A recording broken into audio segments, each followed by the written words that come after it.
Hello student, आप लोगों का हमारे यूट्यूब चैनल पर स्वागत है। आज हम लोग क्लास 9th का बायो में दूसरा चैप्टर पढ़ने जा रहे हैं। इस चैप्टर का नाम है ऊतक, जिसको हम टिश्यू कहते हैं। आज हम लोग जानेंगे ऊतक होता क्या है, ऊतक के प्रकार क्या हैं, ऊतक का कार्य क्या है। आज हम लोग इसके बारे में बहुत ही डिटेल से समझेंगे और बहुत ही आसान तरीके से समझेंगे। तो अब हम लोग वीडियो स्टार्ट करते हैं कि सबसे पहले हम लोग जानेंगे ऊतक क्या होता है। कोशिकाओं का ऐसा समूह, मतलब कोशिकाओं का ऐसा समूह जो उत्पत्ति, संरचना और कार्य में समान होता है। मतलब कोशिकाओं का ऐसा समूह जो उत्पत्ति और संरचना और कार्य में क्या हो, समान हो, उसी को क्या कहते हैं, ऊतक कहते हैं। मतलब हमारे जो शरीर है सबसे पहले किसकी बनी होती है, कोशिकाओं की बनी होती है।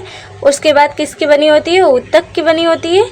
इसके बाद फिर ऊतक से क्या अंग बनता है, अंग से अंग तंत्र बनता है और अंग तंत्र से क्या बनता है, हमारे बॉडी का निर्माण होता है। यही है ऊतक। तो ऊतक क्या होता है, कोशिकाओं का ऐसा समूह जो उत्पत्ति, संरचना और कार्यों में क्या हो, समान हो, उसी को हम ऊतक कहते हैं। ऊतक का सबसे पहले जो शब्द है, जो ऊतक शब्द का प्रयोग सबसे पहले कौन किए थे, बाइकट ने किया था। किसने किया था, बाइकट ने किया था।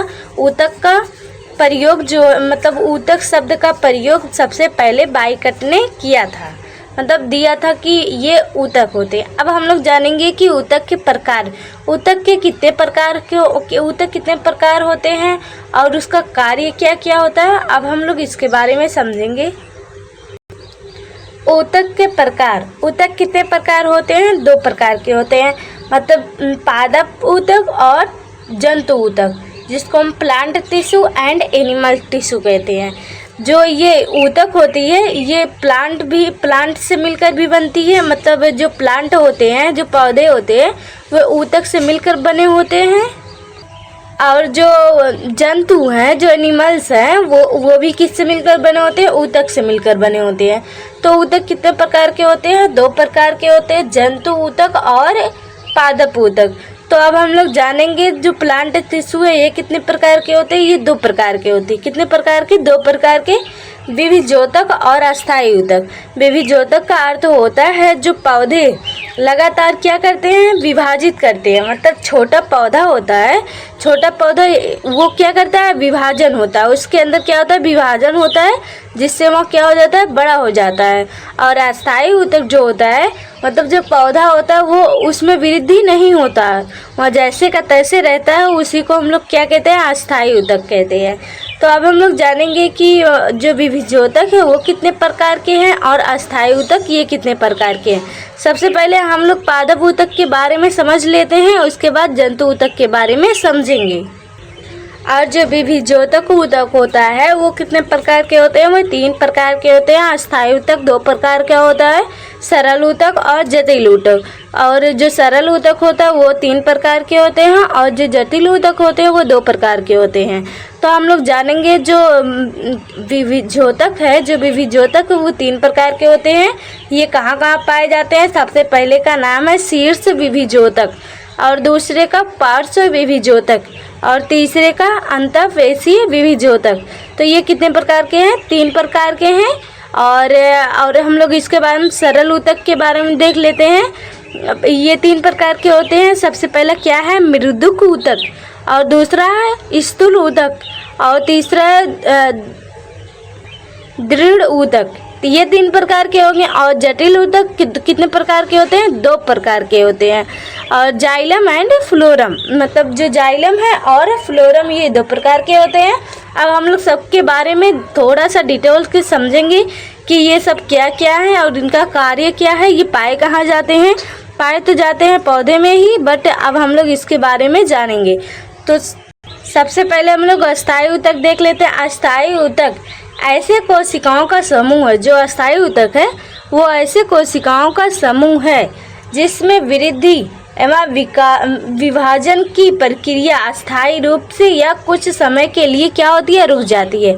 मतलब जो अस्थायी ऊतक होती है उनमें वृद्धि और विभाजन कुछ समय के लिए क्या होती है, रुक जाती है। और यह पौधे के निम्न भागों में पाया जाता है, जैसे त्वचा के जड़ में, तना में, पत्तियों में और कलियों में, फूलों में इत्यादि में ये पाया जाता है। कौन? अस्थायी ऊतक। और अब हम लोग जानेंगे शीर्ष विभिजोतक ऊतक किसे कहते हैं। जो शीर्ष विभिजोतक होता है वह जो होता है वह ये ऊतक जड़ एवं तने के शीर्ष में पाया जाता है। मतलब यहाँ ऊतक जो होता है जड़ और तने के ऊपरी भागों में पाया जाता है। इसी के कारण जड़ एवं तना की लंबाई में क्या होती है, वृद्धि होती है। ये जो शीर्षक विभिजोतक होता है, विभिजोतक का अर्थ होता है विभाजन और शीर्ष का मतलब होता है ऊपरी। तो यह जो होता है जड़ एवं तने के शीर्ष में पाया जाता है। इसी के कारण जड़ एवं तने की लंबाई में जो लंबाई होती है बढ़ती है, इसी के कारण। और हम लोग जानेंगे पार्श्व विभिजोतक किसे कहते हैं। पार्श्व विभिजोतक ये जड़ और तने के बगल या पार्श्व में पाया जाता है। जो जड़ होते हैं, जड़ और तना के बगल में पाया जाता है। यह जड़ एवं तने के चारों ओर पाया जाता है और जड़ एवं तने की मोटाई में क्या करता है, वृद्धि करता है। यह केवल जो होता है वहाँ जो जड़ होते हैं और तना होते हैं उसके बीच में पाया जाता है। और ये क्या करता है, ये मोटाई में क्या करता है, वृद्धि करता है, मोटाई में वृद्धि करता है। और अंतरपेशी जो होता है वो ये पत्ती एवं आधार एवं टहनियों की गांठों में उसी ऊतक के कारण शाखाओं में वृद्धि एवं पत्तियों की लंबाई में वृद्धि करता है। ये जो होता है, ये जो मतलब पौधा होता है सबसे ऊपरी भाग में पाया जाता है। किसमें? सबसे ऊपरी भाग में, मतलब अनंत में पाया जाता है। ये जो होता है ये पत्तियों में और जो क्या होते हैं गांठों में क्या करता है, वृद्धि करता है। ये जो पत्तियों की लंबाई में वृद्धि करता है, शाखाओं में वृद्धि करता है, ये और क्या कहते हैं वहीं पर पाया भी जाता है। सबसे मतलब जो लास्ट वाला भाग होता है वहीं पर ये अंतरापेशीय विभिजोतक पाया जाता है। अब हम लोग तो इसके बारे में विभिजोतक के बारे में पढ़ लिए। विभिजोतक कितने प्रकार के होते हैं? 3 प्रकार के होते हैं। शीर्ष विभिजोतक, पार्श्व विभिजोतक, अंतरापेशी विभिजोतक। अब हम लोग पढ़ेंगे अस्थायी ऊतक के बारे में। अस्थायी ऊतक कितने प्रकार के होते हैं? 2 प्रकार के होते हैं। कौन कौन सी? सरल और जटिल ऊतक। कौन कौन? सरल और जटिल ऊतक। तो सरल ऊतक कितने प्रकार के होते हैं? 3 प्रकार के होते हैं, मृदुल, स्थूल और दृढ़ ऊतक। और क्या कहते हैं, जटिल ऊतक जो होता है वो 2 प्रकार के, जाइलम एंड फ्लोरम। अब हम लोग क्या करेंगे, सरल ऊतक के बारे में पढ़ेंगे। सरल ऊतक कितने प्रकार के हैं? 3 प्रकार के हैं। सबसे पहले हम लोग जानेंगे कि मृदुल ऊतक किसे कहते हैं। मृदुक ऊतक पौधे के कोमल अंगों में, जो पौधा है उसके कोमल अंगों में जैसे तने, पत्ती, फूल, फल में आदि में पाए जाते हैं। ये जो क्या होते हैं, कोमल भागों में कोमल अंगों में पाए जाते हैं। और ये भोजन संचय का क्या करते हैं, कार्य करते हैं। ये भोजन को क्या करते हैं, ले जाते हैं। मृदुल ऊतक कहाँ पाए जाते हैं? कोमल अंगों, जो पौधे होते हैं उनके कोमल अंगों में पाए जाते हैं और ये भोजन संचय का कार्य करते हैं।